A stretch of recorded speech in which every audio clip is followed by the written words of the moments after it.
Meu nome é Bettina Luise Lindquist e estou aqui num projeto que se chama Lei Esperança do Brasil, e é um lugar onde eu encontrei um pouco da minha história passada, há 24 anos atrás, em 1917, quando nós decidimos fazer um trabalho voluntário assim que o meu esposo se aposentou. Ele se aposentou muito jovem ainda, nós tínhamos apenas 49 anos e pensamos, a gente pode trabalhar um pouco para Deus, né? Fazer um trabalho voluntário. E aí surgiu essa oportunidade de a gente conhecer o L'Espérance, que era, na época era dirigido pelo Jens e sua esposa Rose, e nós estivemos aqui para conhecer o projeto e estávamos voltando de férias lá em Goiás. Aí quando eu cheguei em casa, depois de desarrumar as malas, passei ao lado do telefone e uma voz me disse, liga para o Jens. E eu atendi aquela voz, naquele momento, e liguei para ele. E ao ele atender o telefone, ele disse assim, nossa, você ligou no momento certo, porque eu estava de saída. Eu estou com as malas arrumadas para ir para o Espírito Santo, porque estou procurando um casal para nos ajudar aqui a dirigir o projeto, que na época era um orfanato, dirigido pelo L'Espérance Internacional, cuja sede fica na Alemanha. Eu disse, mas como assim? Qual é o perfil do casal que você precisa? Ah, eu preciso de alguém que fale alemão. Eu falei, bom, Jens, você sabe, eu sou alemã e eu falo alemão. Ele falou, mas tem que também saber falar inglês. Eu falei, bom, meu inglês é fraquinho, mas o Lélio fala bem e também sabe ler, escrever relativamente bem. Bem, você que sabe, a gente pode dar um pulo aí. Tinha acabado de passar por aqui, arrumei as malas de novo, deixei os filhos em casa, que já estavam adolescentes, e voltamos aqui de novo. E chegamos aqui, acho que numa sexta-feira, passou o sábado e antes não tocou no assunto. Quando foi domingo, numa casinha que fica na parte baixa aqui da fazenda, num pomarzinho de goiabeiras, né? A gente sentou no sofá e o Jens numa outra poltrona. E eu falei assim, Jens, e aí aquele assunto, né? Você falou que você precisaria de alguém para vir ajudar, né? Eu imaginava que a gente viria só como voluntários, né? Aí ele disse, não, nós estamos procurando um casal para assumir mesmo o projeto, e eu já estou de passagem comprada para os Estados Unidos, e minha esposa e eu, nós estamos nos despedindo, e eu acredito que Deus tenha chamado vocês para virem aqui trabalhar, não como voluntários, mas sim como missionários mesmo, como administradores. Eu confesso que no momento, assim, eu fiquei um pouco surpresa, né? E eu lembro que meu joelho batia assim um no outro, assim, sabe aquela coisa de emoção, né? Mas aí eu olhei para o Lélio, e o Lélio, muito espontaneamente, né? Até isso foi mais uma surpresa também, porque ele é de pensar bastante. Ele falou, não, eu aceito. Bom, eu falei assim, bom, então eu aceito também. Aí voltamos para casa e dali uma semana a gente estava de volta aqui de novo, realmente para assumir o projeto. O Jens tinha pouco tempo para nos explicar tudo, como as coisas funcionam, como tudo os desafios que havia, né, que a gente teria que enfrentar. Foi assim tudo muito rápido, mas realmente assim foi uma experiência única, né, de repente sair da nossa zona de conforto. E nós tínhamos uma casa em Ilha Solteira, onde nós moramos 20 anos. Meu esposo trabalhava como engenheiro na CESP. E tudo isso, de repente, assim, tomou um rumo totalmente novo, né? 2 filhos nossos já estavam na graduação, na faculdade, em Bauru. O mais velho já estava terminando seu mestrado, ia começar o doutorado. E eu tinha, assim, uma certa facilidade, assim, de poder sair de casa, né? As crianças já estavam criadas, né? Vocês já estavam aposentados? O Lélio tinha acabado fazia uma semana que ele tinha participado do PDV, que é uma aposentadoria voluntária, e ele foi um dos escolhidos, né, entre outros, e houve uma pequena redução de salário, mas ele pensou, não, tudo bem, agora eu estou aposentado, e a gente imaginou, né, onde nós vamos morar, o que a gente vai fazer. Eu pensei, nossa, muito jovem ainda, um homem tão ativo, né? E realmente, assim, o chamado foi algo assim que realmente foi realmente uma providência divina, né? Da gente não ficar assim nessa indefinição, o que nós vamos fazer, e agora ficar assim totalmente sem objetivos, né? E realmente foi assim, grandes desafios, mas Deus nos capacitou e a gente veio para cá com muita coragem e muita vontade de servir. Eu estava lembrando, quando eu vim para cá, eu saí com uma amiga minha de São Carlos, a Patrícia. Nós fomos até lá embaixo para olhar, conhecer a horta, né? E aí quando eu vi, assim, no caminho, eu olhei do lado direito, eu vi um tronco de árvore deitado no chão. Aí eu falei assim, Patrícia, para um pouquinho, eu vou contar para você como é que foi, assim, como eu senti, assim, realmente o chamado de Deus.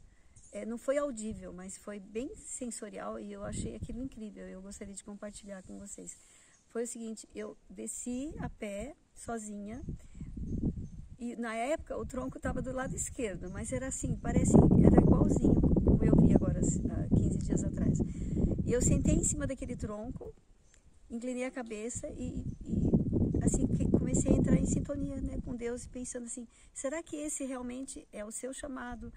O que eu vim fazer aqui? O Lélio é um engenheiro, cuidou só de segurança de barragem, de repente um trabalho humanitário, né? Será que ele vai se adaptar? O que realmente, dos talentos que Deus me deu, o que vai ser aproveitado aqui? E aí eu fiquei em silêncio, né? Porque às vezes a gente tem que ficar em silêncio, né? Para ouvir a voz de Deus, mas eu não ouvi a voz. Eu senti uma coisa aqui dentro do meu peito, como se fosse assim, uma força magnética, sabe? Imã, uma coisa assim... uma coisa que estava assim, como que me atraindo para cá, né? E a gente sabe que o ímã, ele atrai, e depois quando ele cola, assim, ele gruda, né? Eu falei, não, acho que essa é a resposta de Deus. Aí eu desci, passei o mata-burro, aí encontrei o casarão, lindo, o casarão estava assim, recém-pintado, tinham trocado as telhas, um casarão do tempo dos escravos, né? No estilo colonial, lindo. Admirei o casarão, aí fui entrando pela varanda, já ouvi as vozes das crianças lá na cozinha. E aí havia 8 crianças órfãs em volta da mesa, um fogão a lenha no canto, a mãe já estava lá mexendo a sopa, né? E as crianças já assim, né? Ávidas pelo alimento quentinho. Então a gente sabe que os órfãos, né? Os órfãos sociais, eles passam muita fome, então a hora da refeição é algo mágico. E aí a mãe foi distribuindo a alimentação para as crianças, o pai fez a oração e eles olhavam, todos assim, ao mesmo tempo, ficaram olhando para mim, me encarando assim, com um olharzinho assim de criança carente, assim, muito amor. E aquilo me emocionou muito. Eu pensei, bom, eu já me encontrei, né? Porque desde criança, a minha mãe sempre me levava no Rio de Janeiro, quando a gente morou lá, quando a gente veio da Alemanha, para as favelas, e eu já tinha visto muita miséria, muita criança pobre, abandonada, suja, sem alimento, e aquilo sempre me marcou muito. E eu tinha assim no meu coração, no meu íntimo, aquele desejo de um dia trabalhar num orfanato.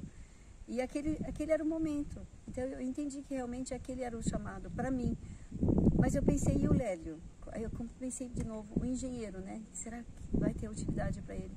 Aí eu voltei todo o caminho inverso, fui subindo, até a parte alta, onde hoje é o projeto atual, né, do L'Espérance do Brasil. O orfanato já não existe mais, foi extinto. Aí eu vi 2 alicerces no meio do pasto, assim, totalmente assim, parados, né, uma construção inacabada, mal começada.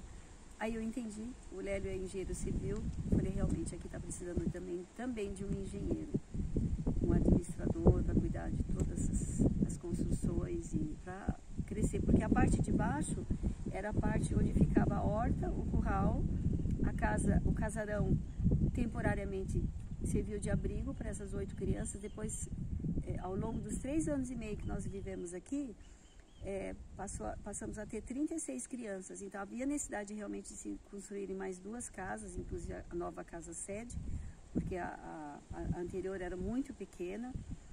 tão pequena que depois eu tive que trazer a minha mãe idosa, já cega, eu não podia deixá-la sozinha, ilha solteira, com a cuidadora, e eu cedi o meu quarto dessa casa sede, que era bem pequenininha, 35 metros quadrados, e nós moramos 2 anos num trailer, para poder ceder esse espaço para minha mãe, e nós temos um pouquinho mais de privacidade também, porque funcionava o escritório dentro dessa casa sede, havia um movimento sempre de crianças, de autoridades ligados às crianças abandonadas, né? E eu achei que realmente foi uma boa ideia a gente ficamos 2 anos no trailer, até que a casa número 1, que hoje ainda continua sendo a casa sede, foi terminada e nós nos mudamos aqui para cima. E como é para você hoje retornar a esse lugar que você viu praticamente nascendo, né? Os primeiros passos sendo dados. E hoje ver o crescimento, ver as mudanças que aconteceram. Além da emoção de você rever um lugar, porque a natureza, na zona rural, não existe muitas mudanças, né? Algumas árvores tombam, outras surgem, mas assim, em princípio, o local, assim, a parte de vegetação é a mesma, os morros estão todos no mesmo lugar, as árvores, tudo assim, a estradinha ainda de terra é a mesma, mas quando eu vim para essa parte aqui, onde nós estamos agora fazendo essa entrevista, que eu vi esses prédios novos ali, Centro de tratamentos. O centro de tratamentos naturais, aqui o alojamento para os pacientes. Eu falei, gente, quanto progresso, né?